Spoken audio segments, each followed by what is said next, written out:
আসসালামাইকুম। ঈদ আসলে মনে হয় স্বামীর পকেট খালি করবো, কিন্তু না, আমি আমার ব্যাংক টাকা খালি করবো। আর ব্যাংকে এতদিন ধরে টাকা জমিয়েছি, মাত্র হয়েছে কয়েক টাকা। আমার স্বামী আমাকে 10 টাকা 20 টাকা করে দেয়, ওইটাই আমি জমিয়েছি। আর এই তো দেখেন, স্বামীকে 5 টাকা একদিন দিয়েছিলাম, ওটাও রেখে দিয়েছিলাম। আর এই টুকিটাকি মিলে সব মিলে মাত্র হয়েছিল মাত্র 3,000 টাকা। আর এটা নিয়ে আমি নেমে গেলাম মাঠে।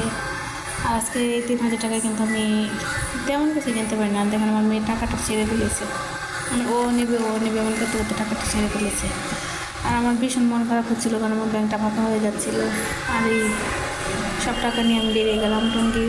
হয়তো ব্রিজের উপর দেখেন নদীটা ভীষণ সুন্দর দেখাচ্ছিলো, কিন্তু এই তো আস্তে আস্তে চলে যাচ্ছে। এদিকে অনেক কিছু বসেছিল, কিন্তু উপলক্ষে আসলে রাস্তাঘাটে একদম জাম ছিল। আর এটা আমি একটু সামনের দিকে যাচ্ছি, কারণ আমি ব্যান থেকে আমি তেমন একটা কিছু কিনি না। ব্যানে অনেক কিছু পাওয়া যায়। এদিকে আবার লিচু দেখা যাচ্ছিলো প্রচুর পরিমাণ। আর এরপর এদিকে জুতো দেখা যাচ্ছিলো।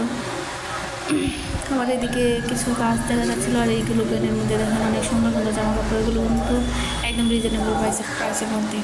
আর এই যে ওখানে ওয়ান পিস ছিল মাত্র 200 টাকা করে। অনেক সুন্দর সুন্দর কালেকশন ছিল। আর এদিকে 2 পিস ছিল।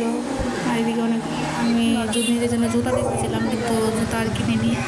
আর মেয়েকে নিয়ে ঘুরতে ঘুরতে একদম হাঁপিয়ে গেছি, এমন অবস্থা। আর এই তো আমি একটা এই শপের মধ্যে গিয়েছি, এখানে এবার নানা রকমের জিনিস পাওয়া যাচ্ছিলো। আমি এখান থেকে কিছু টুকিটাকি জিনিস কিনেছি। আর এগুলো আমি বাসায় কেনাকাটা করে এসে গেছি। আর এই তো আমি এক এক করে নামিয়ে নিয়েছিলাম। আর এটা আমি অন্য ভিডিওতে শেয়ার করবো যে কী কী কিনেছি। আজকে ভিডিওটা অনেকটা লম্বা হয়ে যাবে, আর অনেক টায়ার্ড আমি, তাই তেমন একটা ভিডিও ভালোভাবে আপলোড করতে পারছি না। আর সব কিছু দেখানো সম্ভব হচ্ছে না। সবাই ভালো থাকবেন। আসসালামু আলাইকুম।